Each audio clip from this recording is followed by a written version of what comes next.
गली में इंतकाल भी होता है तो हम मैयत नहीं लेके जा सकते। और एक खातून ने मुझे कहा कि मैडम, यहाँ पर पानी जमने की वजह से मेरी बहू का इंतकाल हुआ है, क्योंकि उसकी जब डिलीवरी का वक्त आया था तो घर में डिलीवरी हुई है और उसका इंतकाल हुआ है। ये मसले मुझे सुनना था और सब खवातीन ने यह तय किया था कि इस बार तो हम वोट ही नहीं देंगे, इकबाल नगर के लोग वोट ही नहीं देंगे। तो मैंने कहा बिल्कुल मत दो, आपकी जगह मैं होती तो मैं भी शायद यही करती। मगर मैंने सबको ये कहा कि अगर आप वोट नहीं देंगे तो फिर अगर वो ही चेहरे अगर वापस आएंगे तो तब क्या होगा। फिर मैंने उन्हें कहा कि देखिए, मैं भी खुद 20 साल से, मेरे वालिद साहब कांग्रेस से नगर सेवक थे, हम तो खुद काम करते थे मगर हमें किया करने नहीं देते थे। आज हम इसी वजह से पार्टी बदलकर आपके सामने खड़े हैं। हमारे सामने मजबूत उम्मीदवार खड़े हैं, मुखिब भाई हैं, बशीर भाई हैं, दस्तगीर भाई हैं। और मैंने जब उन्हें अपनी भी खिदमत बताई तो वो जो जितनी खवातीन थी उन्होंने मुझे बहुत ही मोहब्बत और दुआओं से मुझे अलविदा किया मुखिब भाई। और उन्होंने कहा कि आप बेफिक्र रहिए, इस बार घड़ी आएगी, इस बार राष्ट्रवादी कांग्रेस आएगी। पाकिस्तान नगर की जो खवातीन है, यहाँ की खवातीन है, मेरा हॉस्पिटल था दबक पुल पर, तो मेरे पास यहाँ की खवातीन आई और उन्होंने मुझे कहा कि मैडम हमें राशन बराबर नहीं मिलता है। तो मैंने कहा ठीक है। किसी ने कहा मैडम हमें अनाज नहीं दिया जाता है, हमें दुकान पर से झिड़क दिया जाता है।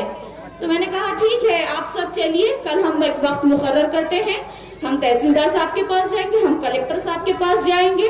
तो सबने कहा ठीक है मैडम। और मैंने एक कल का वक्त मुकर्रर किया। जब मैं इंतजार कर रही थी दूसरे दिन तो किसी ने भी खातून ने मेरे पास नहीं आया, कोई भी लेडीज नहीं आई। मैं परेशान हो गई और मैंने सबको फोन किया कि क्या हुआ है। तो उन्होंने कहा कि बाजी हमें रातों रात चौखट पर आकर डरा कर गए।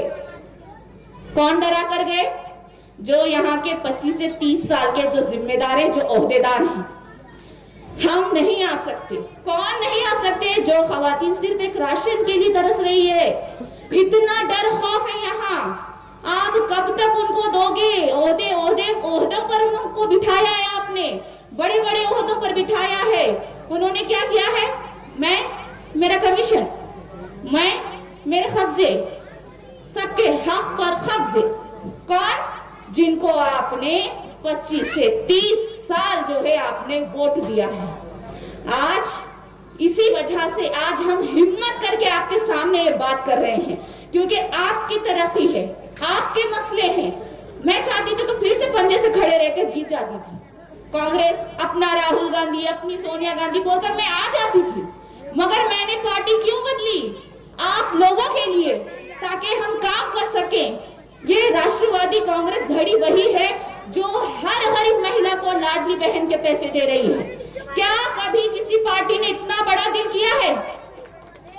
क्या कभी किसी पार्टी ने अभी तक भी इतने महीने हर एक खातून को दी है? और इसमें मैं कहती हूँ कि मुस्लिम महिलाएं सबसे ज्यादा इसका फायदा उठाती हैं। तो आज हम बड़े से बड़ा बजट यहाँ पर विकास के लिए, तरक्की के लिए हम ला सकते हैं। आप कब तक यूं डर कर वोट देते रहेंगे? आप हमेशा एमपी को वोट दे रहे हैं, एमएलए को वोट दे रहे हैं हमेशा, और उनके कांग्रेस को हाथ मजबूत कर रहे हैं। जब आप उनके वोट देकर आप कभी पूछा कि सेठ साहब आपने हमारे 35 साल से वोट लिया, कभी आपने एमपी को वोट देने लगाए, कभी एमएलए को वोट देने लगाए, कभी एमएलसी को वोट दिए, और कभी महापौर बनाए, कभी डिप्टी मेयर बनाए, कभी स्टैंडिंग चेयरमैन बनाए, कभी विरोधी पक्ष नेता बनाए। कौन सी सीट नहीं थी इनके पास में? आप ही बताइए कि इनके पास कौन सी सीट मौजूद नहीं थी? इन्होंने क्या काम किया? और इनके जितने बड़े बड़े उम्मीदवार थे, जितने आमदार थे, खासदार थे, इनसे क्या काम करवाने लगाए आपने? मुसलमानों को तो गरीब से गरीबतर बना दिया। आप कांग्रेस में पहले किसी को चीफ मिनिस्टर बनाए, इतनी बड़ी ताकत बख्शे। अरे उनके पास में तो बड़े बड़े शक्कर के कारखाने, उनके पास बड़ी बड़ी फैक्ट्रियां, उनके पास बड़े बड़े कारोबार, बड़ी बड़ी कंपनियां, ये आपने ही तो दी, ये आपने ही ताकत दी।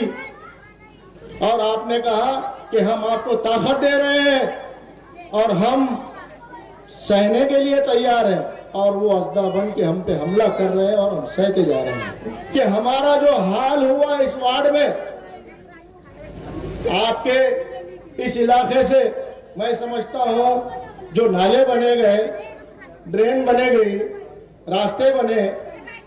अजीज दोस्तों, मुझे बताओ कि ये पूरग्रस्त आ रहा है, ये जो पानी आपको पीने के लिए मिल रहा है, क्या आपको पानी बहुत अच्छे से साफ मिलता है? आप 40 साल से 35 साल से वोट दे रहे हैं, तो क्या आपको पानी अच्छा पीने के लिए मिल रहा है? मैं तो सुना हूं कि मेरे भाई कुछ लोग पानी के लिए आपके महापौर साहब के पास गए और उनसे कहा, उनके सामने फरियाद की, हमारी माओ ने, हमारी बहनों ने, हमारे बुजुर्गों ने, और कहा महापौर साहब और हम पानी पीने के लिए नहीं है। तो उनका जवाब जो आता है, जो जवाब मैंने सुना, लोगों ने जो मुझे बताया कि जब वहां पर ये फरियाद की गई तो उन्होंने ये कहा कि आप ये घर या तो बेच कर चले जाइए, सेल आउट कर दीजिए, या तो आप ये मोहल्ला छोड़ दीजिए। क्या बहुत अच्छे आपने उम्मीदवार को चुनकर दिए। ये जुल्म, आप जुल्म सह रहे हैं। आपकी बोलने की हिम्मत नहीं हो रही है। क्यों नहीं हो रही है? आप कहीं ना कहीं कुछ ना कुछ उनके पास दबेल है, क्योंकि उन्होंने इसके पहले एक स्पीच में बताया, एक स्टेटमेंट में बताया, जब पूरग्रस्त आया था तो कहा कि हम इनको, यहाँ के वार्ड के लोगों को हमारे लकड़ियां देते हैं जलाने के लिए, हम यहाँ पे और कुछ सामान देते हैं, किसके शादी में देते हैं, किसी के छिल्ले में देते हैं, किसी के रस्म में देते हैं। तो अजीज दोस्तों, क्या आपका इतना भी जमीर मुर्दा है? क्या आप जाकर के वो पैसे लेकर के, अरे ऐसे पैसे और ऐसी दौलत और ऐसी दौलत, ऐसे पैसे क्या फायदे के, और ऐसा रिजक भी क्या फायदे का? अरे इससे अच्छा तो बकौल शायर आए चाइरेला होती, जिस रिस्क से मौत अच्छी, जिस रिस्क से आती है परवाज से कोताही। अरे दूसरे के हाथ के सामने हाथ फैलाना, दूसरे के सामने, इसके बजाय आप अल्लाह से मांगो। अरे अल्लाह रब्बुल करीम है, अल्लाह बड़ा है, मेहरबान है, रिज़्क़ देने वाला है। हम तुम कौन है? वल्लाहु यर्ज़ुक़ु मन यशाउ बिग़ैरि हिसाब। अल्लाह के खजाने में कोई कमी नहीं है। अल्लाह जिसे देता है बेहिसाब से देता है। आप दुआ कीजिए, दूसरे के सामने हाथ फैलाने के बजाय। ये वोट के लिए 500 रुपये, 300 रुपये इलेक्शन कार्ड जमा करके देना, ये अच्छी बात नहीं है। अजीज दोस्तों, हर 10-10 साल को एक नस्ल आगे जाती है और एक नस्ल खत्म हो जाती है। अजीज साथियों, तो हमारे ऐसे 40 साल में, 30 साल में 3 नस्ल तबाह हो गए हैं। ये मासूम बच्चे आपका क़यामत में अपने माँ बाप का गिरबान पकड़ेंगे कि आपने कौन से लीडर को चुन के दिया, जो हमारे लिए कोई एक स्कूल भी नहीं बनाया। अरे हमारा बच्चा कोई गरीब, कोई डॉक्टर बनता था, कोई माहिर तिब रहता था, कोई बड़ा स्कॉलर रहता था, कोई इंजीनियर बनता था, कोई है यहाँ पर। अरे जो बच्चे अपने मेहनत पे कोई इंजीनियर बना होगा, कोई डॉक्टर बना होगा, तो इनको तौफीक भी नहीं हुई कि वो बच्चे को, जिसने 10वीं क्लास में पास किया, जिसने 12वीं में टॉपर किया, कोई डिग्री कॉलेज डिग्री हासिल की और कोई डॉक्टर बना, कोई इंजीनियर बना, तो कभी आपने देखा कि कभी कोई बच्चे को बुला करके, यहाँ के जो बच्चे हैं जो पास हुए इस वार्ड के, तो क्या इन्होंने अपने फंक्शन हॉल में बुलाकर कभी गुलपोशी की, कभी तमगा दिया कि मेरे भाई, मेरे बच्चे, मेरे लाल, और तूने जो है नाम रोशन कर दिया हमारे मोहल्ले का ही नहीं बल्कि मेरे वार्ड का? हिम्मत अफजाई की? स्कूल तो छोड़ दीजिए। तो अजीज साथियों, यही नहीं हुआ आपके साथ। आपके साथ ये जो खबरस्तान है बाजू में, खबरस्तान को छोटी कर दी गई। खबरस्तान को खूबसूरत बनाना था, खूबसूरत बनाया नहीं गया। खबरस्तान हमारा, हमको जाना है, मुझे भी जाना है, आपको भी जाना है, सब जाने वाले हैं वहां पर। लेकिन खबरस्तान को कितना खूबसूरत बनाना चाहिए था, गार्डन टाइप दिखना चाहिए था। अरे इतनी बड़ी आबादी है, 1 लाख की आबादी है, 1 लाख आबादी के लोग वहां पर खबरस्तान को जाते हैं। दूसरी खबरस्तान तो कांग्रेस के दौरे हुकूमत में उसका रिजर्वेशन हटा दिया गया, आप देख रहे हैं पेपर में, न्यूज़पेपर में, चैनल पे। अरे बच्चों के लिए कोई तालीम तो छोड़ दीजिए, कम से कम खाली लाइब्रेरी तो बनाए। मुझे बताओ, आप मुझे जवाब दो। अगरचे कोई बच्चा है, कोई नौजवान है, कोई बुजुर्ग है, तो मुझे आकर बताइए मुखीद भाई गलत बोल रहे। आप बताइए, आपका वार्ड 30,000 का है मेरे भाई, आप ही बताइए कि इस इलाके में कहीं ना कहीं लाइब्रेरी इन्होंने खोला। आज हमारे बच्चे वो जो वक्त है पढ़ने का, लिखने का, वो अपना वक्त मोबाइल में गुजार रहे हैं, कहीं जुए पे बैठ रहे हैं, कहीं जो है खेलने में वक्त गुजार रहे हैं। अरे अगर उनको कोई किताब मिलती तो कम से कम वो किताब पढ़ लेते। मैं हकीकत बतला रहा हूं, हकीकत का चश्मा पेश कर रहा हूं अजीज साथियों। आपके साथ यही नहीं हुआ, बल्कि आप देख रहे हैं ईदगाह को। एक वक्त था, हम बचपन में, हम बच्चे थे तो वो ईदगाह बहुत अच्छी दिखती थी, खूबसूरत दिखती थी, अच्छी दिखती थी, और हमारे पास में जगह बहुत बड़ी थी। आपने ताकत दी, उसी ताकत से वो प्रॉपर्टी अपने नाम पे कर दी गई। कौन है मनगट पकड़ के पूछने वाला, आप बोलिए। और तुम्हारे जो डिप्टी मेयर है खड़े हुए अभी इलेक्शन में, हमारे डॉक्टर, हमारी बहन अर्शिया, इनके अगेंस्ट में, आप बताइए कि उन्होंने ये ईदगाह जो बनी है, सिर्फ 11 गुंठे जमीन बतला रहे हैं हम, 11 गुंठे। उन्होंने अपने स्टेटमेंट में बोला कि 11 गुंठे हैं, यानी कि अगरचे वो ईदगाह का चबूतरा 15 गुंठे का अगरचे होगा। आप गिन लो, आप चुनकर दे रहे हैं हमेशा, आप गिन लो। मैं तो मुखीद को चुना के लाऊं, मुखीद गिनेगा और सब निकाल के आपके हवाले करेगा। अगरचे 11 गुंठे से ज्यादा हो गई तो इसका मतलब, अगरचे 14 गुंठे जमीन हो गई तो इसका मतलब ये होगा कि 3 गुंठे इन्हों, अगरचे 14 गुंठे 15 गुंठे अगरचे हो गई तो 11 गुंठे में से 4 गुंठे निकालेंगे। अब 4 गुंठे कहां से निकालेंगे? और या तो उनको मीनार तोड़ के देना पड़ेगा, या तो चबूतरे के सीढ़ियां तोड़ के देना पड़ेगा। अब आप फैसला कर लो कि क्या तोड़ के देते हो। अजीज दोस्तों, यही बताने के लिए मैं आया। अब रहा मसला मेरा, मैं आपके सामने खड़ा हूं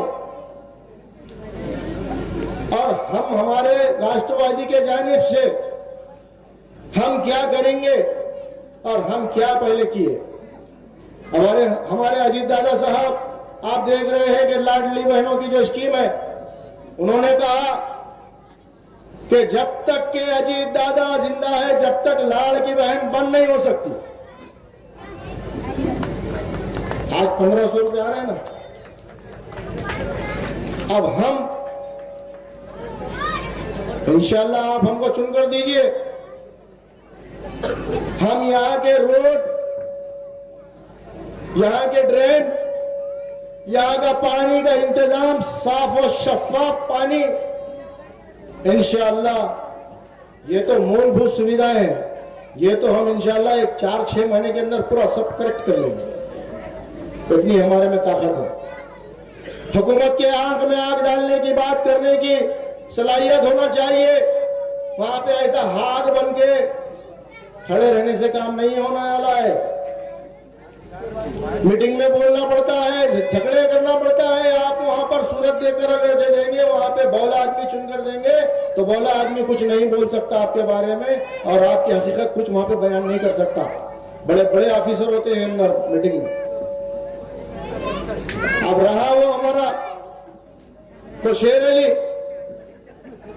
अरे भाई आया क्यों नारियल फोड़ू, ये शेर अली नारियल फोड़ू। इन्होंने क्या करे मालूम है? ताकि के पास पूजा करे। कुक को अगर बोले तो मैं व्हाट्सएप कर दूं, अब वो कुक्कू रखे, नारियल फोड़े, क्या क्या करे, अरे क्या क्या करता पेट के वास्ते। ऐसा कैसा पेट, तो ऐसा कैसा भारत का गड़ा जो भर रही नहीं। काम अगरचे आप करते थे तो उधर के वार्ड से इधर के को मरने को आए, कई को गए उधर के पहले वार्ड में, पहले गए कांग्रेस में, कांग्रेस से गए एमआईएम में, एमआईएम से क्या करे कांग्रेस में आए। पहले बोले कांग्रेस बहुत अच्छी है, उसके बाद बोले राष्ट्रवादी अच्छी है, फिर राष्ट्रवादी बढ़ने के बाद में बोले कांग्रेस बहुत अच्छी है। यानी अब जो है क्या करना, लोगों ने इन्हों जो बोले वो सुनना। अब मिला धुला के अब तो कुछ चेहरे और इनके साथ में वो एमआईएम में चले गए। बोले तो वॉशिंग मशीन में धोखे डालते कि नहीं, तो वॉशिंग मशीन में इनको धोखे डाल के उधर से डाल दिया। और ये बतला रहे अब बीजेपी, अब वो बीजेपी क्या कर रही कि राष्ट्रवादी के सीट नहीं आना बोल के उन्होंने क्या किया, ये कांग्रेस हमारे माननीय प्रताप पाटिल का और जो आमदार है जिनकी निगरानी में हम इलेक्शन लड़ रहे हैं, तो इनको गिराने के लिए, इनको नुकसान पहुंचाने के लिए उन्होंने सोच रहे कि मेरी लीडरशिप कायम रहना। कौन बोल रही है, ये शिवाजी नगर के दारुसलाम के लीडर जो अभी बने वाले हैं बीजेपी के, उन्होंने सोच रहे ये बात मैं बहुत गहरी कर रहा हूं, आप समझ लो पहले। तो उन्होंने ये सोचे कि ये राष्ट्रवादी नहीं आना, एक बार का एमआईएम आई तो चल जाएगा। तो इसकी वजह क्या है भाई, ऐसी क्या हमदर्दी थी मुसलमानों से, इनको मजलिस इत्तेहादुल मुस्लिमीन से, तो उन्होंने सोचे कि अपन बीजेपी से बाद में और इधर उधर तो ये लोगों को और साथ में लेके आ जाएंगे। यानी उनको निला रहे धुला रहे, इधर से उधर लेके जा रहे, उधर से इधर लेके आ रहे, इधर से उधर लेके जा रहे, उधर से इधर लेके जा रहे। ये सिलसिला 40-35 साल से चल रहा है और हम बर्दाश्त करते जा रहे। अरे हम नए चेहरे हैं मेरे भाई, आपके सामने खड़े और आपके लिए लड़ाई लड़ने के लिए तैयार है। आप समझिए, मैं आपसे यही गुजारिश करने के लिए आया, आपके लिए अच्छे एक लाइब्रेरी खोलूंगा, आपके लिए एक अच्छा सा स्कूल खोलूंगा, आपके लिए एक प्ले ग्राउंड बनाऊंगा इंशाअल्लाह। आज तक ये नौजवान बच्चे, अब ये बच्चों ने क्या करना, कहाँ खेलना। अब अपना घर तो 33x33 का है, उसमें भी 2 हिस्से हैं, एक बड़े भाई का है, एक छोटे भाई का है। अभी नौजवान बच्चों ने खेलना कहाँ पे, ये बताओ आप, उनका फिजिकल फिटनेस कैसा रहेगा। हमारा भाई अगरचे हमारा बच्चा कोई फिजिकल फिटनेस में आता है तो कोई पुलिस में भर्ती होगी, कोई इंस्पेक्टर बनेगा, कोई पुलिस वाला बनेगा, कोई एसआरपी में जाएगा, कोई सीआरपी में जाएगा। तो ये जो गाइड करना चाहिए, तो कभी कोई गाइडेंस कर रहा, कभी कोई अवेयरनेस की बात किया, कभी नहीं। आ रहे इलेक्शन में वोट दो बोल के मांग रहे और लोग वोट डाल दे रहे, बहकावे में आ रहे और वही 5 साल के बाद वही सिलसिला चल रहा। तो अजीज दोस्तों, मैं आपसे यही कहने आया हूं और जो भी लोग यहाँ पर बैठे हैं, आप आराम से सुन लीजिए कि आने वाली 15 तारीख को आपको घड़ी पर मोहर लगाना है। मैंने आपको तकरीबन आपके सामने सभी हिंदुस्तान का मंजरनामा भी पेश किया, नांदेड़ का मंजरनामा भी पेश किया और हम आगे क्या करने वाले ये भी बताया। एक वाकया बोल के मैं बात खत्म करूंगा। एक मरतबे ऐसा हुआ कि एक शिव जयंती का जुलूस निकला और निकला था, तो जब आबेदीन मस्जिद के सामने से वो जुलूस जा रहा था, जुलूस गया, जुलूस में कुछ शरपसंदों ने गड़बड़ कर दी। गड़बड़ करने के बाद में वो आबेदीन मस्जिद के अंदर कुछ तो भी पंखे तोड़ दिए, घड़ी तोड़ दिए, ये वो सब अंदर नुकसान कर दिया मस्जिद का। नुकसान करने के बाद अब अपने जो लोग थे, ए बाबा हम बैठो, तो कुछ लोग अब कहाँ जाना, तो ये कुछ नगर सेवक थे, मुख्य नगर सेवक, वो साहब के सामने खड़े रहे, बोले साहब ये आप चीफ मिनिस्टर हैं और ये हमारा नुकसान हो गया और मस्जिद का नुकसान हुआ, तो अब इसके लिए कुछ तो भी करिए आप, और ये ऐसा क्यों, उनको सजा दीजिए जिसने किया था। वो सजा देने के बजाय उल्टा ये हुआ, वो साहब ने ये किया कि जो लोग पहले हमारी मस्जिद को तो नुकसान हुआ, लेकिन रात के वक्त में वहाँ के जितने भी हमारी माएँ बहनें जो घरों में थे, उनको और उनके बच्चों को, नौजवान बच्चों को निकाल कर 200 से 250 आदमी को लाकर में बंद कर दिया होगा। और उसके बाद में जब जाके बोले कि ये नुकसान हुआ और नुकसान हुआ, तो बोले ठीक है, जो नुकसान हुआ, किसी का ऑटो तोड़े, किसी का जो है गाड़ा तोड़ दिए, किसी की मोटरसाइकिल तोड़ दिए, तो बोले कुछ नहीं, इनको जो है चेक दे देंगे, इनका नुकसान हुआ। तो आप सुनकर ताज्जुब करेंगे कि उनको जो पैसे मिले उस इलाके के नयाबाजी के लोगों उसको आप अगर कोई रिश्तेदार है तो उसको पूछिए। और यहाँ के चीफ मिनिस्टर और तुम्हारे बड़े बड़े लीडर, उनको जो चेक मिला तो किसी को 10 रुपये का, किसी को 20 रुपये का, किसी को 30 रुपये का चेक मिला। खाता खोलने के लिए 1000 रुपये लगते। अब आप कैसा चेक लेते देखो। तो ये तुम्हारे साथ कैसा मजाक हो रहा देखिए। अरे हमारी हुकूमत थी जमाना और पहले जमाने माजी में निजाम सरकार जो थे, अभी जो बुजुर्ग लोग हयात होंगे जिनकी 100 साल 90 साल उम्र होंगी उनको मालूम होगा कि एक वक्त में जब दीवाने आम दीवाने खास होता था तो वहां पर बिठाया जाता था और पूछा जाता था कि क्या कोई प्रॉब्लम है, क्या कोई मसाइल है, अवाम से पूछा जाता था। तो जब अवाम से पूछे तो अवाम ने बोली कि बादशाह सलामत हमको खाने के लिए खैर पड़ गया, खाने के लिए कुछ भी नहीं है। तो बादशाह सलामत ने जवाब दिया क्या खाने के लिए घी भी नहीं है, खिचड़ी भी नहीं है? यानी घी खिचड़ी नहीं है क्या पूछ रहे थे बादशाह सलामत। यानी हुकूमत ऐसी चलाते थे। और आज हमारे लीडर एक चने क्या यहाँ पे बच्चों के लिए वो शाला नहीं है, वो स्कूल नहीं है। तो चने का जो स्कूल रहता ना बच्चों का, वो भी नहीं है 30 साल से। अरे तुम तो तुम्हारे दौरे हुकूमत में वो मासूम बच्चों को जो स्कूल पढ़ रहे हैं उनको कम से कम आधा लीटर दूध तो देना था। तुम्हारे दौरे हुकूमत में तुमने आधा किलो घी तो देना था वो मासूम बच्चों को, उनकी सेहत तो बनती थी। लेकिन वो काम नहीं हुआ। अजीज साथियों, आप याद रखिए और समझिए